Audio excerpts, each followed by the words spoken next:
Shalom Aleichem, on est dans Siman Tafresh Ain. Varim Asurim Amutarim Be Hanouka. Les choses qui sont moutards et ils sont assour Hanouka. בתקופת הבית שני גזרו מלכי יוון גזרות על ישראל וביטלו אותם מידתם ולא הניחום לעסוק בתורה ובמצוות ולחצום לחץ גדול ופשטו ידיהם וממונם ובנותיהם ונכנסו להיכל ופרצו בו פרצות וטימאו הטהרות ויצא על ישראל מפניהם מאוד עד שריחם עליהם השם אלוקי אבותינו והצילם מידם וגם גברו בני חשמונאי הכהנים הגדולים והרגום והושיעו את ישראל מידם והעמידו מלך מן הכהנים וחזרה המלכות לישראל ונמשכה יותר מ-200 שנה עד חורבן הבית שני. À l'époque du deuxième temple, il y en a qui on pose cette question, quand c'était Hanouka? Alors ils ne savent pas, le premier temple, deuxième temple, avant le temple, après le temple. C'était à l'époque du deuxième temple. Il y a les Perses qui gouvernaient en Israël, même que Israël, ils étaient là, il n'y avait pas de roi. Il y avait Ezra, Sofer, Nehemia. Il y avait aussi Mordechai et Yehudi, ils étaient en Israël. Pendant un moment, 100 et quelques années, 132 années. Et après, il y avait la royauté des Hashmonaïm, c'était 108 années. Et après, il y avait la royauté de Hordous. Hordous, c'est Hérode, non? Hérode, on dit Hordous. Hordous, le roi Hordous, Hérode. Ouais, c'était le roi aussi. Et ben, lui aussi, il a été 128 ans. Alors, à l'époque de Hashmonaïm, c'est au milieu du deuxième temple. Le deuxième temple, il était de 410 années. Au milieu, c'était la royauté des Hashmonaïm. Il dit le Rav, les Grecs, ils ont pris le pouvoir sur les Perses, et après ils ont gouverné en Eretz Israël. Au Bitlou, maintenant, qu'est-ce qu'ils ont fait? Ils ont fait des décrets, ils ont essayé d'annuler doucement la religion en Israël. Ils n'ont pas laissé d'étudier la Torah, de faire les mitzvot. Voilà, aussi Brit Mila. Qu'est-ce qu'ils faisaient? La Hatzum, la Hazgadot. Ils empêchaient de tout. Adkedekach, a dit la Gemara. À un moment donné, ils ne mettaient pas la mezouza. Ne mettez pas des portes. Qu'est-ce que ça veut dire ne mettez pas des portes? Ça veut dire qu'il n'y a plus de tsniout. Il n'y a plus de tsniout. Il y a Kadosh Baruch Hu, Richem Alam Israël, il a été pitié à Israël. Alors il y avait des serfs qui venaient, qui bloquaient la porte. Ils prenaient leur argent, ils prenaient Barminan leur fille. La fille, quand elle se mariait, la première nuit, au lieu d'aller chez le mari, elle allait elle allait chez l'empereur. Ils sont rentrés dans le Echal, dans le Beth Amikdash, et ils ont cassé les pratzot. Il y avait une sorte de barrière dans le Hel. 13 pratzot. 13. Ils ont cassé les murailles. Maintenant, les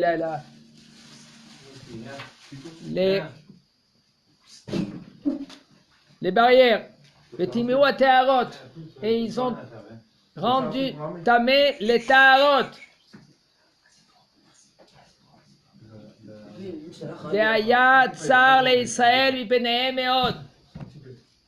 Et Israël, ils étaient très étroits, ils étaient angoissés. Jusqu'à Kadosh Baruch Hu, il a eu pitié d'eux. Et il les a sauvés. Comment il les a sauvés? Il y a les Hashmonaïm, ils étaient tout le temps, ils faisaient la Torah au mitzvot. C'est pas parce que les Grecs ils sont là, alors on ne fait pas Torah au mitzvot. Ils faisaient en cachette, ils se cachaient. Parce que vous savez une chose, que quand il y a les Grecs ou il y a les Romains qui empêchaient, il y en a qui faisaient la Torah en cachette, parce que sinon ils se faisaient tuer. Comme Elisha Bal Aknafaim. Elisha Ben Aknafaim, il était tout le temps avec les tefillines sur la tête. La Gemara raconte qu'il y avait un Kasdor, il est venu, il a couru derrière lui, et il avait parce qu'il avait les tefillines sur sa tête. Il va pour l'attraper, parce que lui, Elisha, il s'est trouvé vers un valet, il ne pouvait plus continuer. Il a enlevé les tefillines de sa tête et il a mis dans ses mains. Il les a attrapés comme ça, ces deux tefillines dans sa main. Le Kasdor, il a dit, qu'est-ce que tu as dans ta main? Il a fait montrer. Il a dit, j'ai des pigeons. Il a fait un S que cette tefillines, il il y a eu une apparence de pigeon. Une apparence, c'est-à-dire que c'était le Romain là-bas, quand il a vu les tefilines, il a vu des pigeons, il n'a pas vu des tefilines. C'était un Nes. Et il a sauvé Elisha, c'est pour ça qu'on l'appelait Balaknafaim.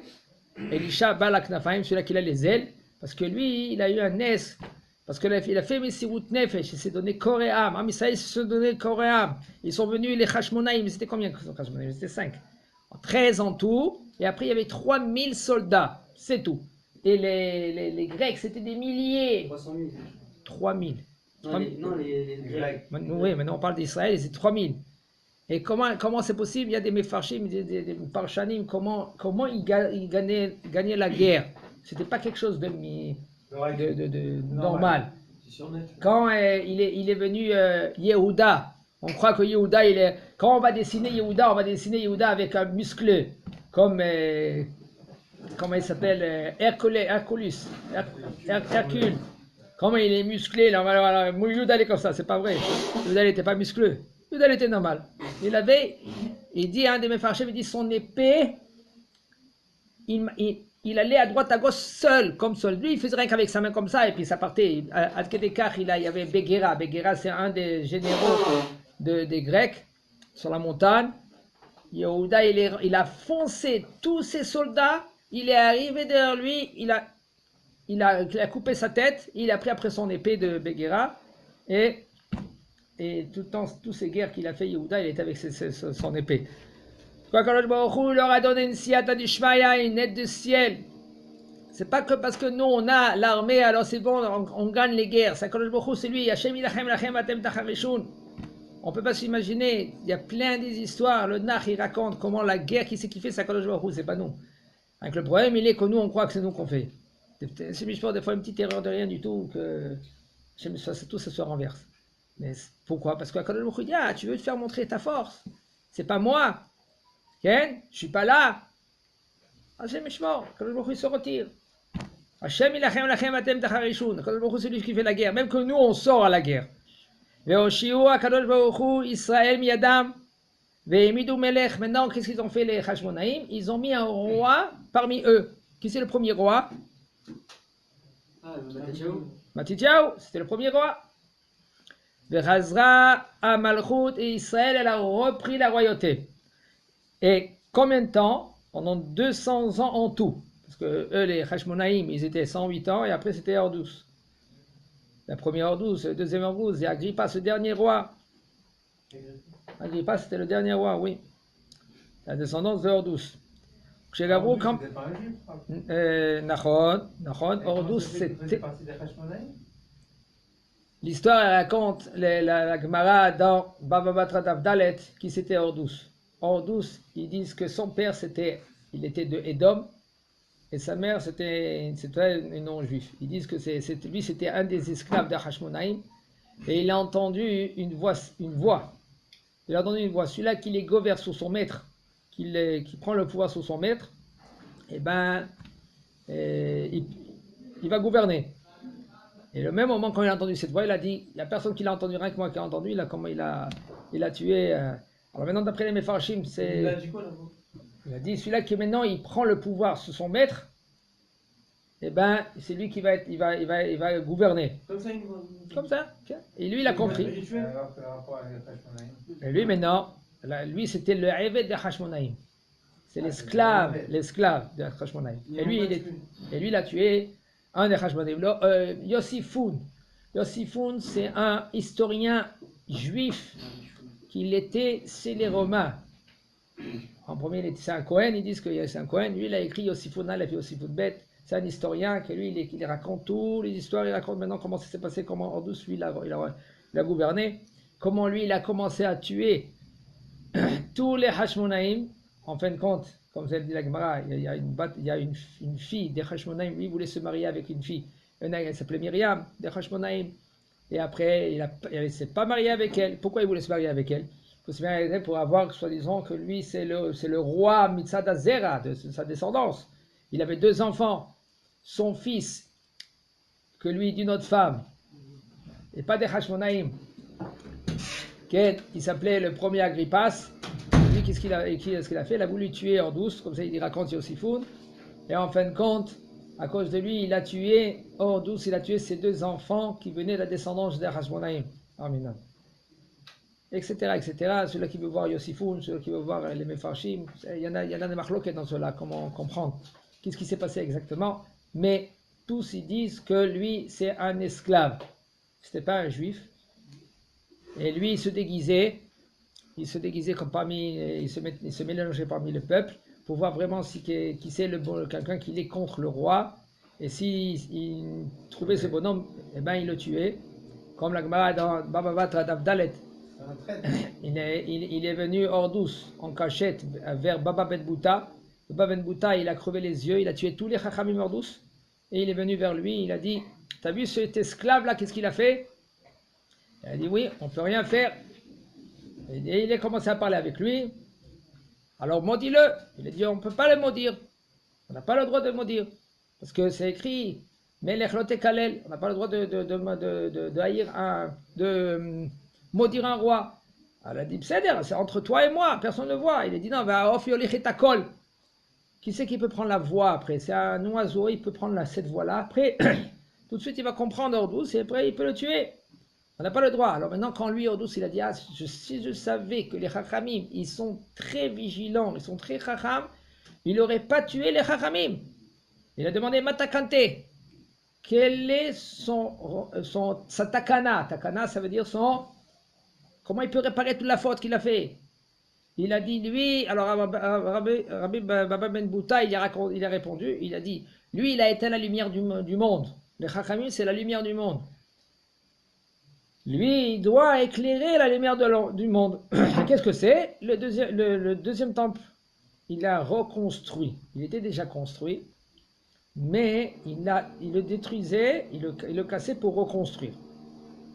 Okay? Il y a tout un marloquet, comment ça s'est passé? Est-ce qu'il a voulu tout casser, reconstruire le Beth Amikdash? Les Chachamim, ils ont pleuré. Et ils ont dit, non, si tu vas détruire le Beth Amikdash, qui c'est qui te dit que tu vas le reconstruire? Alors ils ont dit, bon, qu'est-ce qu'on va faire? Doucement, doucement, on va casser, on va construire, casser, etc. Jusqu'après, la Gemara a dit, celui-là qui il n'a pas vu de sa vie le Beth Amikdash, la beauté du Beth Amikdash, c'est qu'il n'a jamais vu de sa vie un binyan kazé, une construction pareille. Il y avait des pierres précieuses, il y avait de l'or, il y avait de l'argent. Il a donné beaucoup d'argent pour reconstruire le Beth Amikdash. En fin de compte, ça a duré combien? 108 ans, pas plus. Parce qu'après tout cela, il y a les Romains qui sont venus, ils ont détruit tout, avec son petit-fils, Agrippas, le roi Agrippas. Lui, c'était un très juste roi. Mais il y avait beaucoup de... Donc, chez Gabou, Israël avait, maintenant on revient maintenant chez les Grecs. Quand Israël, ils ont pris le pouvoir, et quand c'était Kafhe Bekislev, le 25 Kislev. Et pourquoi 25 Kislev? Akadosh Baruch Hu, il a récompensé le 25 Kislev. Pourquoi il a récompensé? Parce que quand le Mishkan il a été construit, quand c'était le 25 Kislev. Mais en fin de compte, ils n'ont pas revenu, comment on dit? L'Ochanchoto, l'inauguration. Non, le Mishkan, on l'a construit. On n'a pas fait d'inauguration. Ouais, comment? D'inauguration. Hein? Voilà, comme tu as dit, exactement. Ça, ils n'ont pas fait cela, c'était le café qui sait que quand ils ont fait cela, ils ont fait rien que le Rosh Chodesh Nissan. Alors quand le Baruch il a dit, je vais récompenser le café qui se lève. Le Mishkan, hein, quand le Baruch il a donné la force au Hashmonaïm de reprendre le pouvoir et de mettre un roi. C'était quand? Kaf et Be qui se lève. Il dit le Rambam, qu'est-ce que ça veut dire Kaf et c'est Hanouka. Qu'est-ce que c'est Hanouka? Hanou be Kafhe. Ils ont campé, ils sont assiégés le Kafhe. Hanouka. Ils sont rentrés maintenant dans le Echa, ils n'ont pas trouvé de l'huile pure. Il y avait de l'huile, mais de l'huile impure. Les Hadik Amenora Shevet de Mikdash et la Parkatan, ils ont trouvé rien qu'un petit fil de l'huile. Velo aya shelo yabol hadik el hayom echad bilvad. On ne pouvait pas allumer seulement rien qu'un jour avec cette huile-là. Il y a eu un Nes et ils ont allumé de ce fil d'huile 8 jours. Jusqu'après, jusqu'après qu'ils ont pris des olives, à les tribus du Hacher là-bas, et ils ont pilé ces huiles-là, ils ont sorti de l'huile, et après ils ont emmené l'huile au Beth Amikdash. C'est pas ce terme de l'huile qu'on a ici, hein? C'est qui spécial, la Gemara raconte qu'est-ce que ça veut dire l'huile qui était pour le Beth Amikdash. L'olive qui était la plus haute, qui reçoit le soleil, on la presse, la première pression, une goutte. Cette goutte-là, c'était pour le Beth Amikdash. Alors, combien des olives comme ça il y en a? Combien des arbres il faut? Beaucoup. Venesa Nes, et 8 jours, cette huile, maintenant il y a Machloket, comment il y a été le Nes? Il y en a qui disent que ils ont versé l'huile dans les verres, dans les basichim, okay?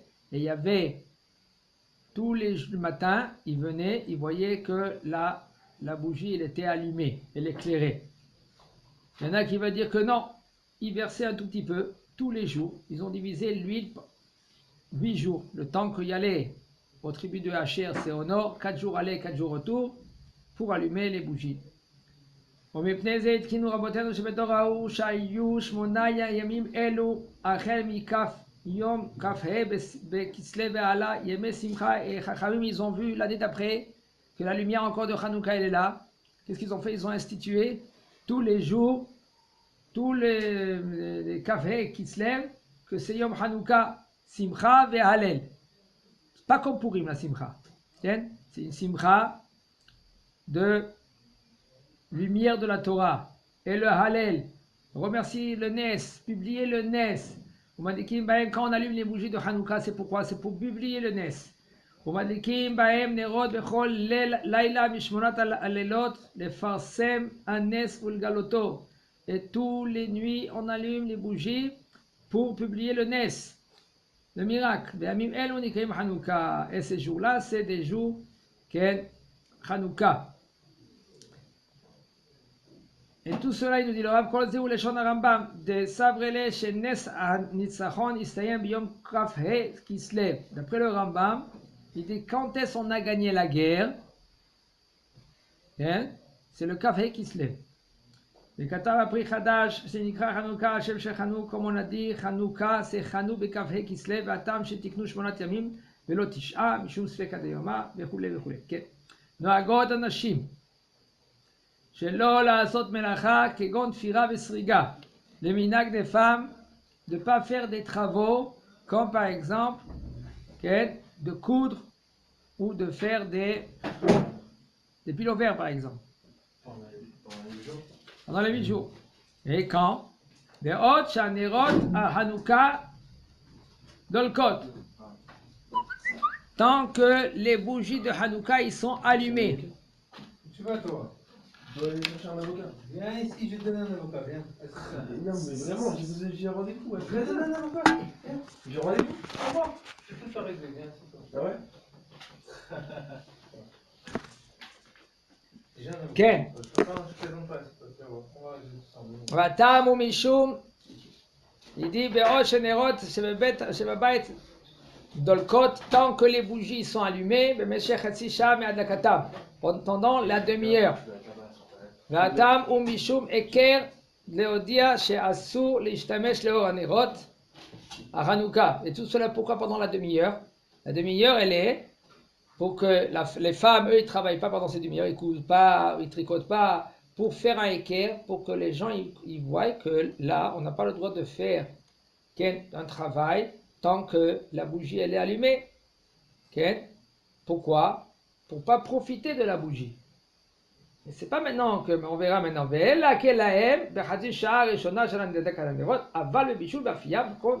Qu'est-ce qu'il faut faire? Il faut que les femmes, il ne faut pas leur dire c'est bon, tu peux travailler. Non, il faut les laisser qu'ils ne travaillent pas pendant la demi-heure du hiyuv, l'obligation de bouger, on n'a pas le droit d'utiliser les bougies pendant la demi-heure. C'est assourd d'utiliser. De travailler pendant cette demi-heure? C'est pas que c'est assourd, il faut pas que c'est assourd. C'est minhag. Il y en a des femmes qui font pas le travail. C'est pas que c'est assourd. Si maintenant elle veut faire comme par exemple, il dit le Rav, elle veut cuire, elle veut faire des sphinges, elle veut faire des beignets, elle veut faire des spouguignottes, elle veut jouer avec les enfants. okay, avec la toupie, etc., il n'y a aucun problème. כן. יש נשים שנהגו שלא לעשות מלאכה כן בכלל בחנוכה, יש לבטל מנהגם, כי הבטלה מביא על ידי שעמום. Il y en a des femmes qui ne font pas de travaux Hanouka du tout. Pourquoi? Il dit voilà, on n'a pas le droit de profiter de la lumière. Mais eux, la lumière c'est aussi le jour. C'est-à-dire qu'ils font rien, ils sont à la maison, ils font rien. Il dit le Rav, il faut annuler ce minag. Pourquoi? Parce qu'un homme que lui qui ne fout rien, qu'est-ce qui se passe? Ça l'emmène à être feignant, ça l'emmène à être Mishouamam. Mishouamam c'est? Il est ennuyé. Et vous savoir, les gens ils ne savent pas cela. Ennuyé, c'est une klala de la Torah. C'est une malédiction de la Torah. C'est écrit.